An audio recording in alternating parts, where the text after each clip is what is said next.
কলেজে অশান্তি হতে পারে, আজ পেয়েই বোধহয় আগেই নিরাপত্তা চেয়ে পুলিশের দ্বারস্থ হন নবদ্বীপের বিদ্যাসাগর কলেজের অধ্যক্ষ। সেই মতো মোতায়েন করা হয় নিরাপত্তা রক্ষী, কিন্তু তারপরও অশান্তি এড়ানো যায়নি। মঙ্গলবার এবিভিপি ও টিএমসিপি দুই ছাত্র সংগঠনের সংঘর্ষে উত্তাল হয় নবদ্বীপের বিদ্যাসাগর কলেজ চত্বর। ঘটনায় এবিভিপি ছাত্র সংগঠনের 4 সদস্য আহত হয়।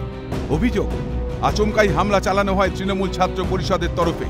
মাটিতে ফেলে লোহার রড দিয়ে এলোপাথারি মারধর করা হয় এবিভিপির সহ সভাপতিকে। পাশাপাশি দুই ছাত্রীকে শারীরিক নিগ্রহের অভিযোগ উঠেছে। থেকে 120 সংখ্যা ছিল। কারণটা কি মারার? কারণটা হচ্ছে আমরা বিরোধী করি এই কারণে। আমি যখন কলেজে ঢুকি, আমাদের কিছু আরো ছাত্রী কার্যকর্তা ছিল, কিছু বোনেরা ছিল, তো তাদেরকে চরমভাবে তখন টর্চার করা হচ্ছিল। আমি যখন ওখান থেকে আটকাতে যাই, ওই আটকাতে যাওয়ার টাইমে সন্দীপ ভট্টাচার্য বলে একটা ছেলে ইউনিয়ন রুম থেকে, তৃণমূল ছাত্র পরিষদের একটা ইউনিয়ন রুম রয়েছে, ওই ইউনিয়ন রুমের মধ্যে রড রেডি করা ছিল, ওই রড বের করে নিয়ে এসে আমার পিঠের মধ্যে মারলো। যেই পিঠের মধ্যে আমাকে মারলো, আমি যেই ঘুরলাম পিছন দিকে, মানে আবার ওর দিকে যেই ঘুরলাম, আমার পিছন দিক দিয়ে মেরেছিল, সামনের দিকে যেই ঘুরলাম ওই রডটা দিয়ে আমার মাথার এখানে মারলো। এখানে মারার পরে আমি যখন মাটিতে পড়ে গেলাম, তখন আমার মাথার পিছনে মারলো। মাথার পিছনে মারার পর আমার যে জায়গাগুলোতে পারলো সেখানে লাথি ঘুষি এন্টার চলছে।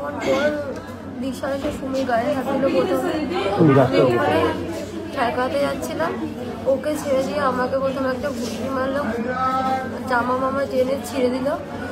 তারপরে ওখান থেকে সুমিকে ছেড়ে দিয়ে পেছন থেকে মেয়ে আসলো, মেয়ে এসে আমাকে পেটে এক লাথি মারলো। আমি নিচে বসে পড়েছিলাম। তারপরে পেছন থেকে একটা ছেলে এসে উইকেট দিয়ে, এবার একটা দাদাকে ওরা হঠাৎ করে এসে মারধর করা স্টার্ট করে, দিয়ে আমরা আটকাতে গেছি।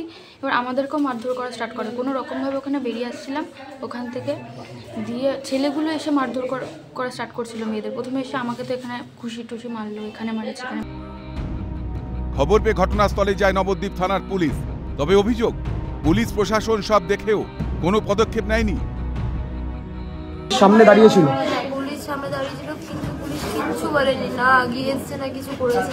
আমরা যখন গেট দিয়ে বেরিয়ে আসছিলাম, তখন দৌড়ে গোপাল এসে আমার কানের মাসে এক ঘুষি মেরেছে। কিন্তু দুর্ভাগ্য, পশ্চিমবাংলার পুলিশের এক আদত হয়ে গেছে, যারা মার খাবে তারাই কাউন্টার কেসে পড়বে, নন বেলেবল সেকশন পাবে, আর যারা মারবে তাদের বিশেষ কিছু হয় না। এর সঙ্গে জড়িয়ে রয়েছে নবদ্বীপের বালি মাফিয়া। দুই ছাত্রী এখনো চিকিৎসাধীন নবদ্বীপ হাসপাতালে। অন্যদিকে আহত এক ছাত্রের অবস্থার অবনতি হওয়ায় তাকে পাঠানো হয়েছে কৃষ্ণনগর শক্তিনগর জেলা হাসপাতালে। ঘটনার পর থেকে আতঙ্কে রয়েছেন কলেজ পড়ুয়া। শিক্ষা প্রতিষ্ঠানে কোন সংস্কৃতির বাতাবরণ, উঠছে প্রশ্ন। নদিয়া থেকে প্রসেনজিৎ বিশ্বাস ও তন্ময় ভট্টাচার্যের রিপোর্ট, ক্যালকাটা নিউজ।